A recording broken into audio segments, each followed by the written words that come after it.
Il est écrit dans le psaume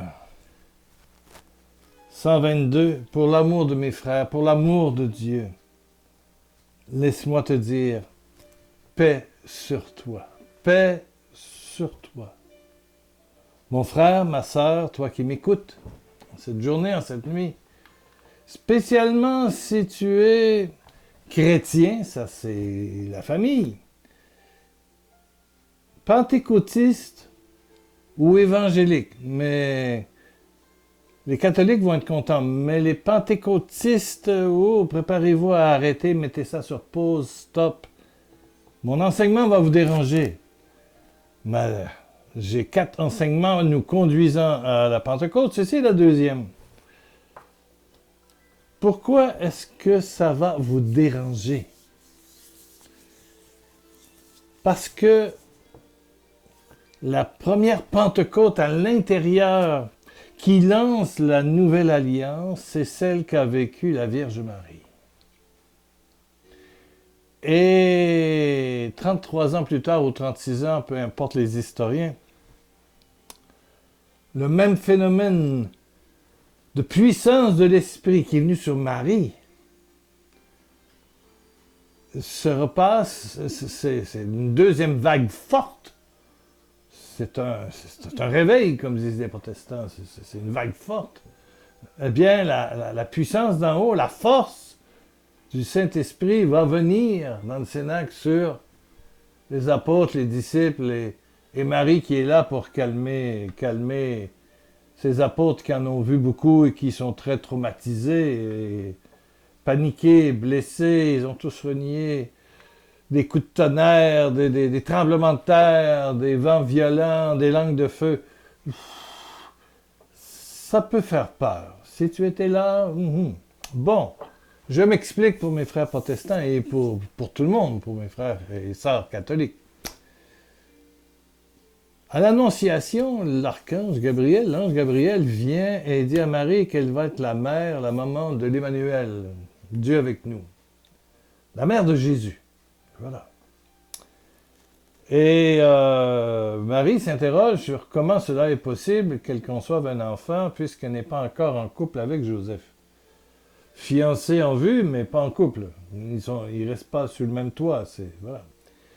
Et l'ange va dire, le Saint-Esprit viendra sur toi. Et la puissance du Dieu très haut te couvrira comme d'une ombre. J'ai vu d'autres versions, comme une brume. Ça couvre, mais par en dedans, il y a comme une explosion d'amour, une explosion de Trinité.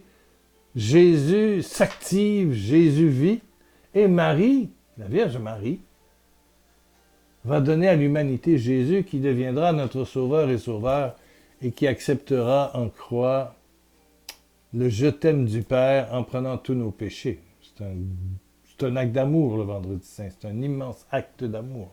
Amen. Mais Jésus ressuscite le matin de Pâques et puis apparaît, dans certains évangiles, on parle de 3 fois. Paul va parler plusieurs fois. Bon, peu importe le nombre de fois. Là, Jésus va quitter. Donc, c'est sa dernière apparition. Et il dit rester à Jérusalem. Bon, il a réussi à les ramener du lac Tibériade, partout où ils étaient cachés, à Jérusalem. Mais là, il y a les apôtres et Marie qui est là, bien sûr. Elle a un rôle important. Elle va tempérer les émotions lors de la Pentecôte. Ah oui, oui. Elle a déjà vécu l'ange. Et dans Hébreux 1, c'est 7. Dieu dit, Jésus dit, par la bouche de Paul, qui sont les anges? Ce sont des flammes de feu, des flammes, des vents. Et des flammes de feu. Ce sont des...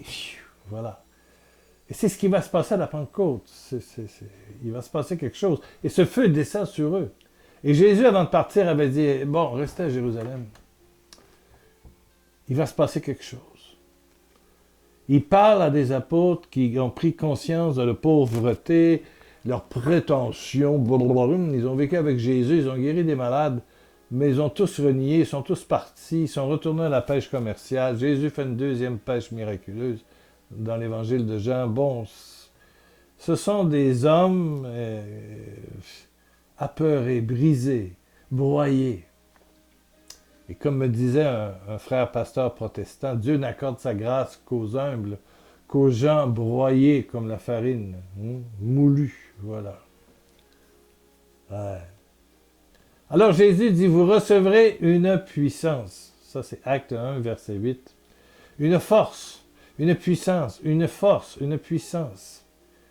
Quand le Saint-Esprit descendra sur vous. C'est exactement les mêmes paroles, au fond, que l'ange dit à Marie. Donc, pour moi, les pentecôtistes, ou surtout eux, et les évangélistes qui parlent contre la Vierge, parlent contre eux-mêmes. Oui, oui, ce sont des maristes avant d'être des pentecôtistes. La nouvelle alliance, c'est Marie qui lance, et Marie qui est là, qui est réunie pour un deuxième réveil, cette fois par les apôtres. Et cette même puissance veut aujourd'hui venir en toi et sur toi. Nous sommes tous destinés à la même expérience que Marie, on l'appelle la mère de l'Église, c'est parce que c'est elle qui ouvre la porte, la première porte. Et puis après ça, les apôtres à la Pentecôte.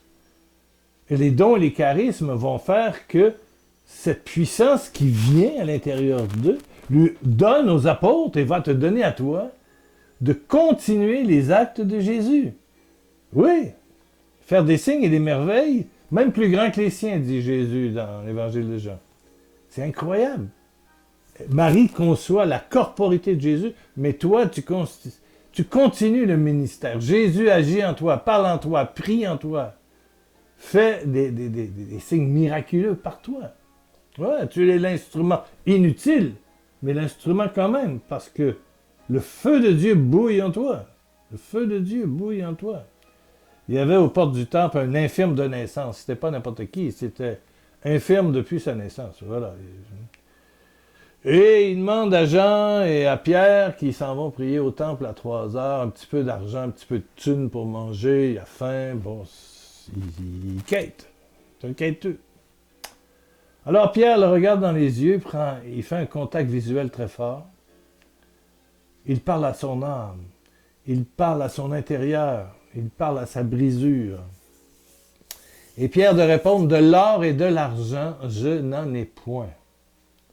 Ceux qui courent après l'or et l'argent, les titres, la popularité en priant, c'est pas les grandes priorités de Jésus. Bon, peu importe. De l'or et de l'argent, je n'en ai pas. Mais ce que j'ai, je te le donne. Acte 2, verset 6. Ce que j'ai, je te le donne. Qu'est-ce que Pierre et Jean ont? Ils ont ce feu de l'Esprit Saint. Ouais. Un feu qui nous, comme dit le jeune Jérémie, qui se consumait en moi et que je ne pouvais pas maîtriser. Un feu incroyable. Ce feu que moi j'ai vécu un jour il y a plusieurs années, et qui a transformé ma vie, complètement transformé ma vie.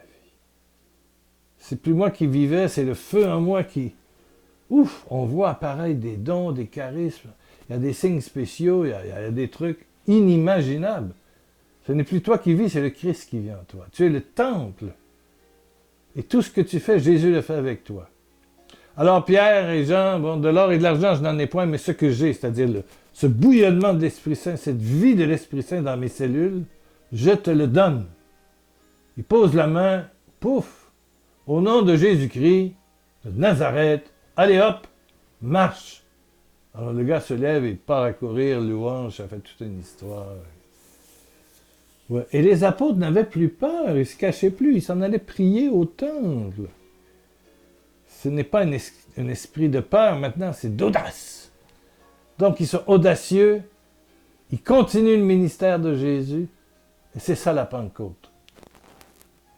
Que ce soit dans le renouveau charismatique catholique, que ce soit dans le néo-catéchuménat par la parole, que ce soit chez les frères de la Pentecôte, les évangélistes, tous ceux qui croient au Christ, au Dieu Trinité, Père, Fils, Saint-Esprit, c'est l'expérience de Marie, la première, qui se continue à la Pentecôte.